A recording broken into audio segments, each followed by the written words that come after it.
নতুন বউসহ সবাইকে কিভাবে ভূতে ধরল গল্পটি সম্পূর্ণ দেখুন।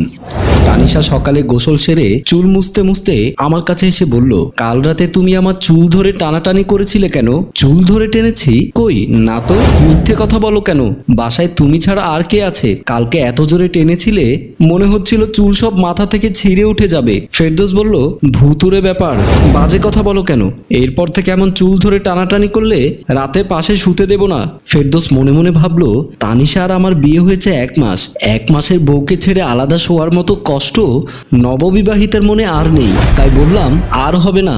আমার শুকনো মুখ দেখে ও হেসে ফেলে, গাল টিপে দিয়ে বলল, ওরে গুড বয়, যাও মাফ করে দিলাম, এবার একটু জড়িয়ে ধরো, এবার যাও। ফেরদৌস অফিসে চলে যাওয়ার পর রুমে ঢুকে কাপড় ভাঁজ করছিল। এমন সময় ছোট্ট দেবর বকুল এসে ভাবিকে পেছন থেকে জড়িয়ে ধরলো।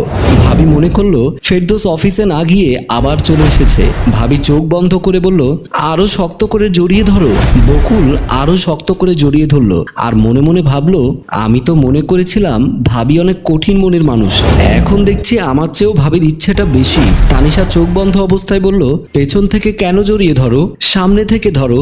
বকুল আরো জোরে চেপে ধরলো। তানিশা এবার পেছনে ফিরে মাথার উপরে হাত দিয়ে দেখলো, বলল, কই তোমার মাথা কই? এই সময় বকুল বলে উঠলো, ভাবি তুমি জানো না আমি আমার ভাইয়ার চেয়ে একটু খাটো। বকুলের গলার আওয়াজ শুনে সাথে সাথে তানিশা পেছনে ঘুরে ঠাস করে থাপ্পড় মেরে বলল, বেয়াদব ছেলে, আজকে তোর ভাইয়া বাড়িতে আসুক, তোর সব কথা আমি বলবো।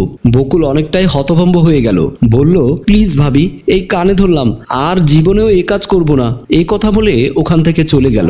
এদিকে অফিসে বসে ফেরদৌস চিন্তা করতে লাগলো। তানিশার মান ভাঙিয়ে অফিস আসতে পেরে ভালোই লাগছিল, কিন্তু মাথায় এই চিন্তাও ঘুরছিল, ওর চুল টানলো কে? ও কয়েকদিন থেকে এই ব্যাপারে অভিযোগ দিচ্ছিল, রাতে কে নাকি ওর চুল ধরে টানে।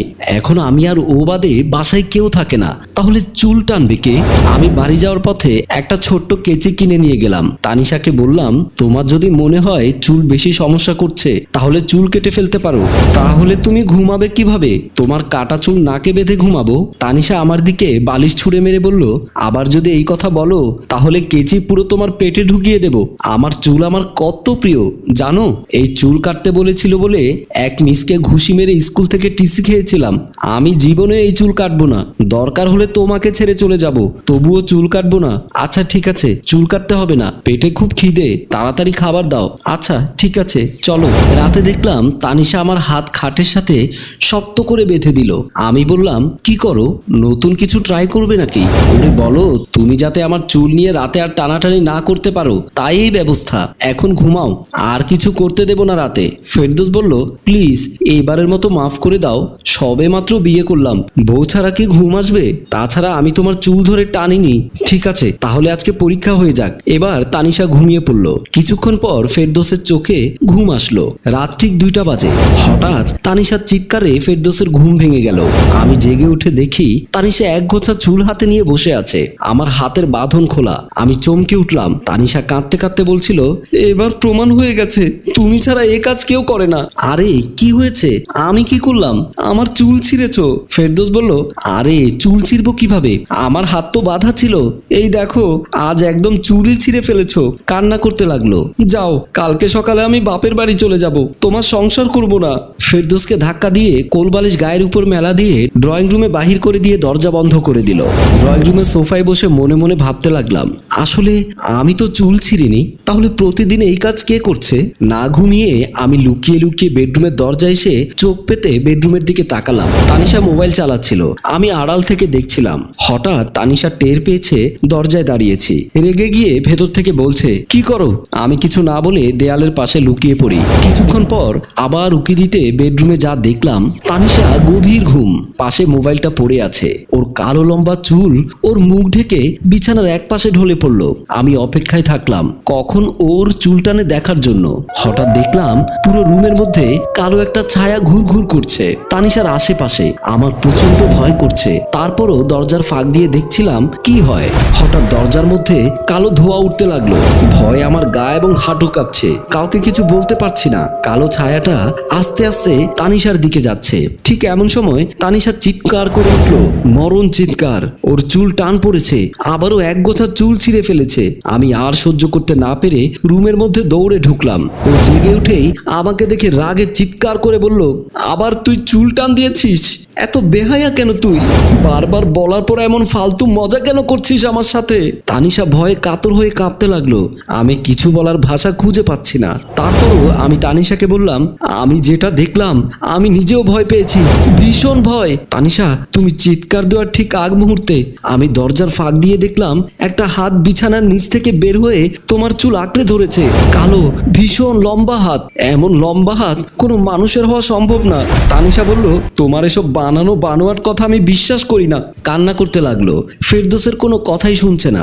বিছানা থেকে উঠে ফেরদৌসকে ধাক্কা মেরে দৌড়ে শ্বশুর এবং শাশুড়ির রুমে চলে গেল। দৌড়ে গিয়ে আব্বা আম্মা তারা দুজন উঠে বসলো। কি হয়েছে মা, কান্না করছিস কেন?